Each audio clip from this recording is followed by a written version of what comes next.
ever since we first heard Obi-Wan Kenobi calling to Luke Skywalker from beyond the grave. Use the Force, Luke. We began to understand just what the old Jedi Master meant when he told his former pupil turned rival, "If you strike me down, I shall become more powerful than you can possibly imagine." Force spirits are one of the coolest things about Star Wars. Your insight serves you well. So what's up with them anyway? Here, we'll take a look at Force ghosts in canon. If you enjoyed this video, please like it and share it with your friends. And subscribe to MovieWeb to keep up with the conversation about all of the things we love. Decades before people were screaming, "Your Snoke theory sucks" at each other, one of the greatest mysteries in Star Wars was this. Why was it that Obi-Wan Kenobi and Yoda disappeared at death, but Darth Vader did not? We saw Luke burn his father's body on Endor, just as we would see Qui-Gon Jinn's burned in Episode 1. Spoiler alert, The Last Jedi opened up even more Force ghost possibilities, with Yoda calling down lightning to set the Force tree on fire on Ahch 2. Of course, it seemed that the last remaining books of Jedi wisdom were burned as well, but eagle-eyed viewers spotted those books on the Millennium Falcon, safely with Rey. This is a Millennium Falcon.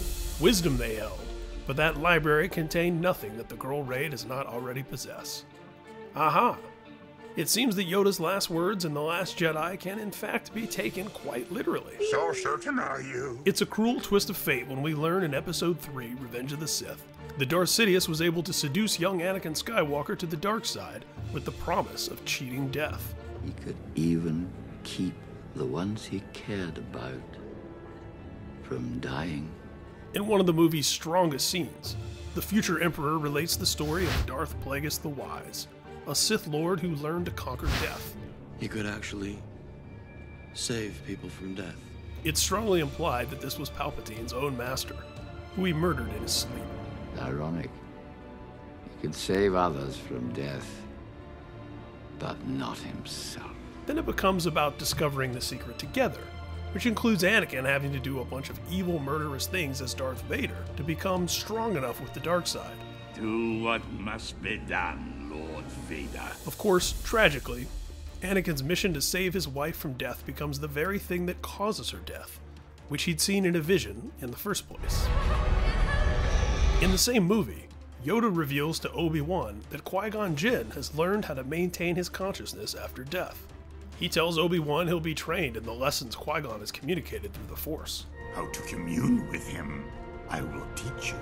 There's even a deleted scene featuring a placeholder voiceover from another actor, where a meditating Yoda communes with Obi-Wan's old master. You will become more powerful than any Jedi could imagine. Qui-Gon's voice called out to Anakin in Attack of the Clones, as the Padawan learner indulged the dark side with his murderous revenge on the Tusken Raiders who killed his mother. Anakin!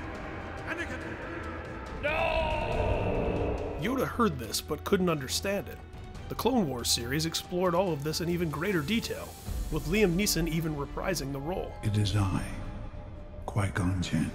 It turns out this was something Qui-Gon had been studying before his death.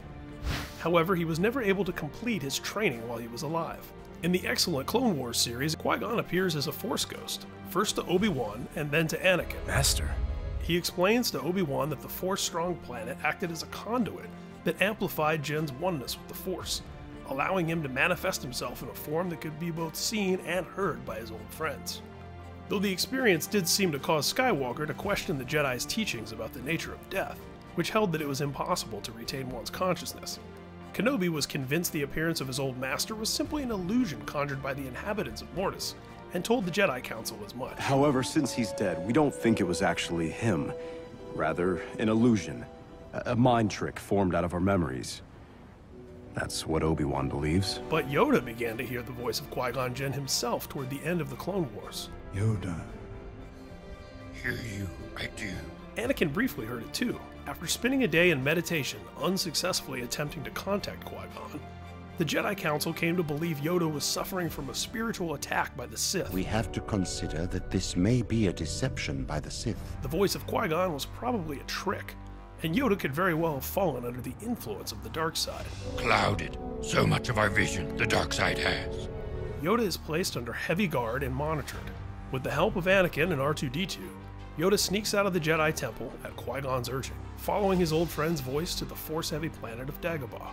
While there, he experiences a dark vision related to the impending end of the Clone Wars, one where the Sith will win. Qui-Gon explains that the energy of the living force feeds into the cosmic force, and that special training will enable a Jedi to maintain consciousness after death.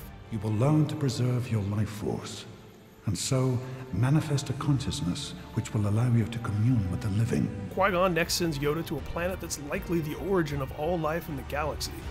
There, Yoda undergoes rigorous testing by the mysterious 5 priestesses, who hold the secrets to immortality. They are manifestations of the living force itself.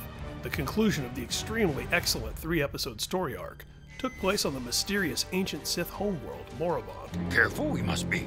Across the galaxy, Sidious used Sith sorcery to launch an attack on Yoda, aided by his apprentice's one-time connection to the Jedi Grand Master. My old master, Yoda. Together, Sidious and Darth Tyrannus tempted Yoda with visions of many of the events that would play out in Revenge of the Sith. Yoda, of course, bested them, passing all of his trials with the living force. We have failed to break Master Yoda. As we learn in Episode 3, Yoda continued to receive training from Qui-Gon. In Master and Apprentice, one of the short stories in the new canon anthology, Star Wars, From a Certain Point of View, we learn that Qui-Gon can now materialize as more than a voice and swirling lights, and more like the other apparitions we've seen, even without the aid of a conduit like Mortis. In this story, he appears to Obi-Wan, just after Luke runs off to check on his Uncle Owen and Aunt Beru. In the same book, the story Time of Death is told by Kenobi, at the moment Vader strikes him down. Presumably it was Yoda and Obi-Wan who taught the Force Ghost ability to Anakin, posthumously, following Skywalker's redemption aboard the second Death Star, after the seeming fulfillment of his destiny with the final destruction of the Sith. You were right about me. As it seems only Jedi can merge with the living Force and manifest after death, this would perhaps explain why Lucas made the controversial decision to replace the older Force Ghost Anakin, seen at the end of Return of the Jedi, with the younger version of the prequels, while keeping Obi-Wan and Yoda in older forms. The theory being that Anakin reverted to the Jedi he was before Vader, hence his younger look. Interestingly, Master and Apprentice explains that not long before Obi-Wan's death, Qui-Gon was able to see him as many ages at once. He is not limited to human sight any longer, the story says. He also sees the confident general of the Clone Wars, the strong Padawan who followed his master into battle, even the rebellious little boy at the temple that no master was in any hurry to train. They are all equally part of Obi-Wan, each stage of his existence vivid in this moment. We hope you enjoyed this look at what's up with Force Ghosts in Star Wars. If you enjoyed this video, please like it and share it with your friends. And be sure to subscribe to MovieWeb to keep up with the conversation about all of the things we love. And may the Force be with you.